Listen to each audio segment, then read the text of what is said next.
While it can be an uncomfortable subject, this is an important one we want to touch on. Yeah, we wanted to address some new information about opioid overdoses. So here are the numbers right now. The state says in 2000, 54 Minnesotans died from opioids. That number skyrocketed to 924 last year. So why isn't the nationwide effort to stop overdoses working? Our Derek James looked at some of the experimental solutions underway.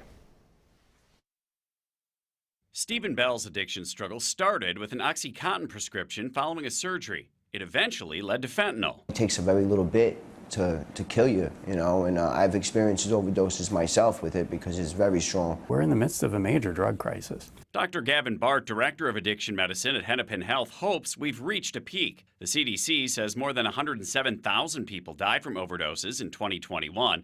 That's up 15% from the year before. 2/3 of those deaths are linked to synthetic opioids like fentanyl. We're never going to stop the entry of fentanyl into our country. To prevent overdoses, Dr. Bart believes one focus needs to be on safer use of the drugs. They don't know if it's a Percocet, as the pill that they're buying on the street might say it is, or whether it's been spiked with fentanyl. He also cites the use of Narcan, also known as naloxone, to save lives. Naloxone should be in all the same places we see AEDs: schools, malls, airports. Bell says it saved his life. He's now in treatment. I didn't know how to stop, so I definitely had to go away to treatment to have somebody to help me stop. While prevention is part of the solution, Dr. Bart says there are too many who go untreated. The good news about opioid addiction is we have really good treatments for it. And unfortunately, not enough people have access to those treatments. Not enough people know that these treatments exist.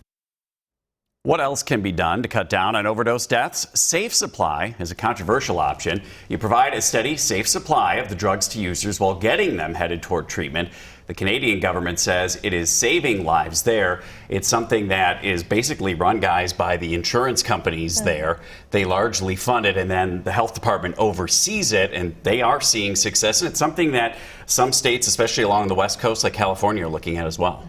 I watched that in a recent documentary. I think it was filmed in Canada. Like, seeing that safe supply in action, it's really interesting. Like you said, your initial reaction may be like, oh my gosh, but it's effective, it sounds like. Yeah, and also going back to the access, we found in Minnesota that American Indians are 7 times as likely to die from one of these types of overdoses, and it's a 2-to-1 when it comes to African Americans versus whites when it comes to these overdoses as well. So there's also going to be an effort with some of the money coming in from the government to reach out to those groups specifically. All right. You look at the numbers and you're like, we need to try something, right? Yeah, Absolutely. interesting. Thank you.